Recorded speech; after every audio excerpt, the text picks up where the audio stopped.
Good morning, guys. Welcome back. We have the final leaks for the pack coming on Thursday. Dkayed leaked that yesterday in his stream, and unfortunately, it was a very bad leak. To be honest, it's kind of nice, then it's kind of not.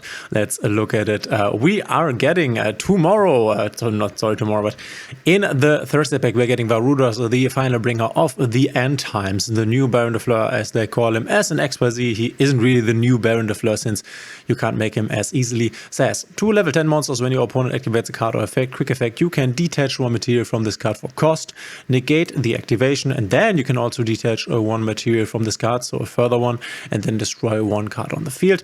At the start of the damage step, if this card attacks while it has material, you can destroy one card on the field, and if this XYZ summon card is destroyed, you can destroy one card on the field. So a lot of destruction happening here with the Varras.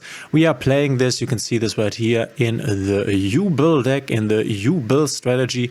Then again, most recently, I think, this are lists from November. Okay, these are lists including the Varras.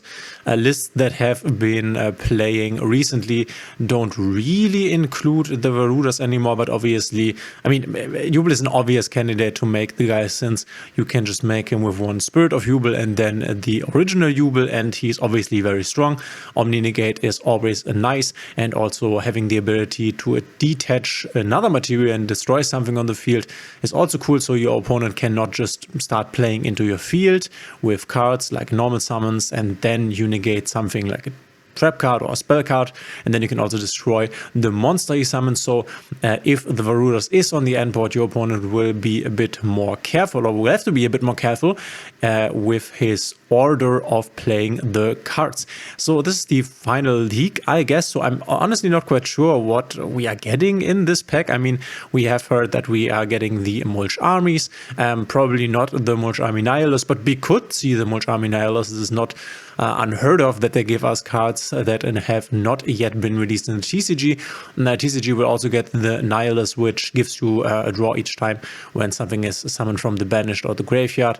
The TCG will get this at the end of January, so we might see this, but this one will not be as impactful. Same with the Purulia. The Fuvolos is definitely something that you want to grab, and as it stands right now with the upcoming pack, I think you just want to go ahead and craft triple Mulch Army Fuvolos. You might have, or you might be able to use your 2 ultra rare Chandras that you can decraft for that, and then you only need to craft 1 more Mulch Army Fuvolos. Then you might, if you want to play this in your U-Bill deck, which you definitely can, this is good in this deck, but will probably be the only really relevant deck that you want to play the Varras in right now.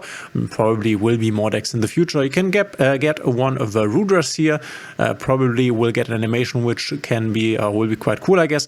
Grab triple Fuvolos if you are really inclined. You can also grab the triple Purulia. We don't know about the Nihilus. Purulia will definitely be a more relevant card if you play tournaments in Master Duel with side decks, since you can then just side this in against decks which this is very good against. For example, Voices Voice, where Voices Voice is not really hindered by the Fuvolos. Voices Voice might be a very interesting deck in the upcoming format. We will have to see. Unfortunately, not really getting something relevant in the next pack. We're getting the Ashen archetype, which is a TCG exclusive, which never really took any or overtook the meta in any sense, wasn't really played, not even tested with, like it is for most TCGs exclusives. They are just not that great. Same with the Ashen. I guess we are getting all the cards, which is why we don't get any more archetypes in this pack, since there are a lot of cards here. You can see 14 cards. This is really a lot, a big archetype. So yeah, this is the main one coming to us here with some interesting single cards like the Varras and the Mulch armies. We might see some surprise cards when the pack comes on Thursday, but as of right now, this looks like save your gems for February. January packs have always been a bit lackluster, and February packs have always been quite impactful. The last one being the one that we had the Snake Eyes, the full Snake Eyes support in even earlier than the TCG. This was in February for the anniversary. So February is always very impactful. So obviously we can expect the Fiendsmith stuff to come in February, which is what you want to save your gems for, in my opinion. This is really the next big thing to come into this game, the Fiendsmith engine. We see this in the TCG right now. The Fiendsmith engine is just simply everywhere. It's in every deck. TCG already has the Lacrima Forbidden. This is because this has this burn damage effect, which is really bad when it comes to time, really unfair. We don't have this problem in Master Duel, obviously, so the Lacrima isn't that big of a target to be banished in Master Duel. Will be interesting to see whether we will get these stuff hit here. So pre-hit, that is. But yeah, this is the next big thing that you want to save for. You can play this and include this in a lot of decks. We have seen so many decks playing with the Fiendsmith engine. Fiendsmith is a pure engine where you play kind of like a control deck, because you can recycle all these resources over and over again each turn. This engine will make the game slower. It will slow down the game, which is super nice. You will be able to play this in Snake Eyes, in Memento, in Jubel. You can play this in Tenpai. You can play this in Kashtira. You can combine this with anything, basically anything. This is so crazy. This can go anywhere since the engine is just so good, which is why I think you just want to save for the February pack, where we will most likely get the Fiendsmith stuff. This would be high impact, and February tends to be very high impact. So this is what we are expecting. And then probably we will get the entire Fiendsmith stuff. Maybe not the cards from the OCG here, but definitely I think all of these here, which then it will be very interesting. I'm super hyped. This is the next big change coming to Master Duel, with the last big change definitely being the Tenpai Dragon inclusion.